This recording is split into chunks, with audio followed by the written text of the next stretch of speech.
Leviticus chapter 14. And the Lord spake unto Moses, saying, This shall be the law of the leper in the day of his cleansing. He shall be brought unto the priest.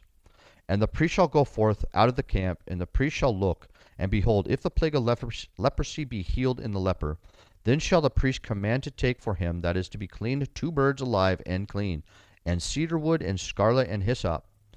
And the priest shall command that one of the birds be killed in an earthen vessel over running water. As for the living bird, he shall take it, and the cedar wood, and the scarlet, and the hyssop, and shall dip them and the living bird in the blood of the bird that was killed over the running water. And he shall sprinkle upon him that is to be cleansed from the leprosy 7 times, and shall pronounce him clean, and shall let the living bird loose into the open field.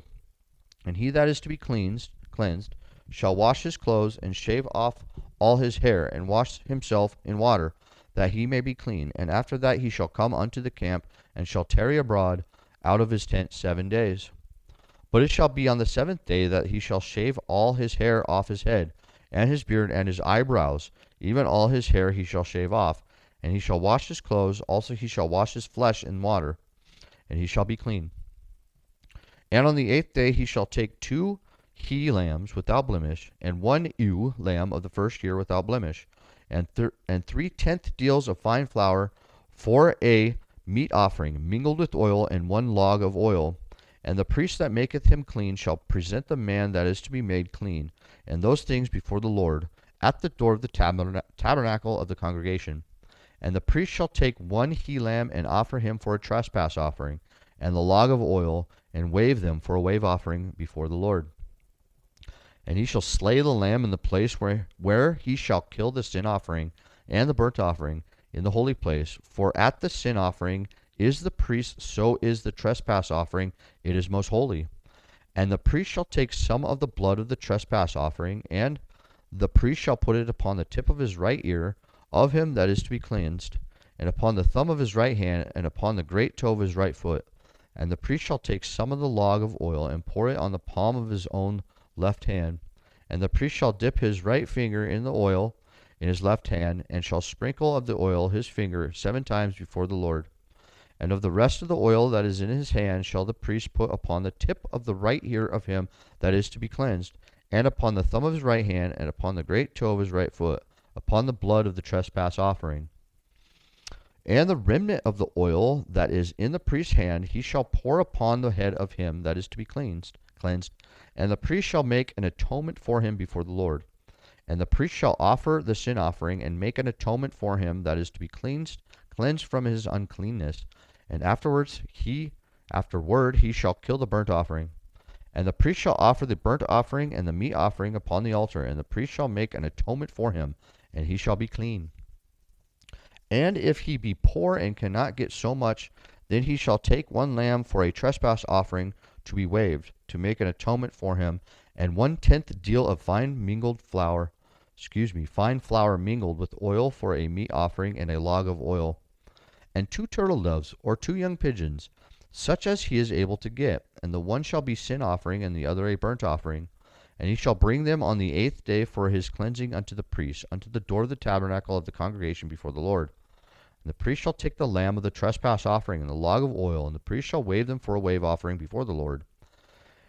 And he shall kill the lamb of the trespass offering, and the priest shall take some of the blood of the trespass offering, and put it upon the tip of the right ear of him that is to be cleansed, and upon the thumb of his right hand, and upon the great toe of his right foot. And the priest shall pour of the oil upon the palm of his own left hand, and the priest shall sprinkle with his right finger some of the oil that is in his left hand 7 times before the Lord. And the priest shall put of the oil that is in his hand upon the tip of the right ear of him that is to be cleansed, and upon the thumb of his right hand, and upon the great toe of his right foot, upon the place of the blood of the trespass offering. And the rest of the oil that is in the priest's hand he shall put on the head of him that is to be cleansed, to make an atonement for him before the Lord.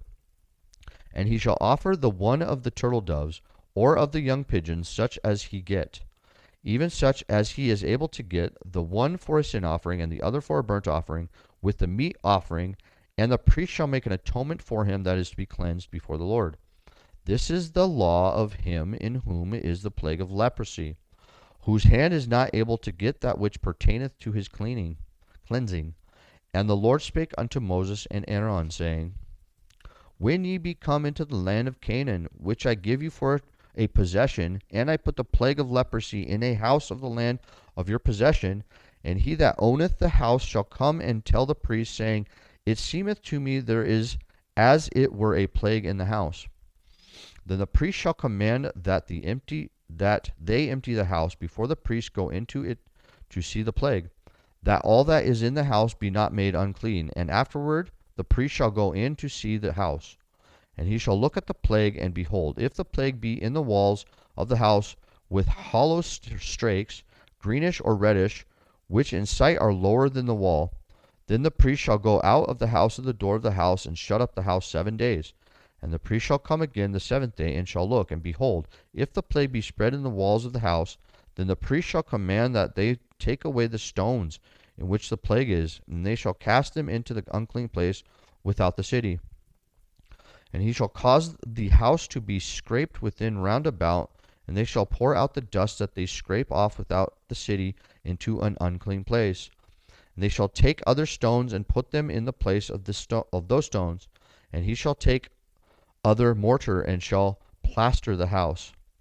And if the plague come again and break out in the house, after that he hath taken away the stones, and after he hath scraped the house, and after it is plastered, then the priest shall come and look, and behold, if the plague be spread in the house, it is a fretting leprosy in the house, it is unclean.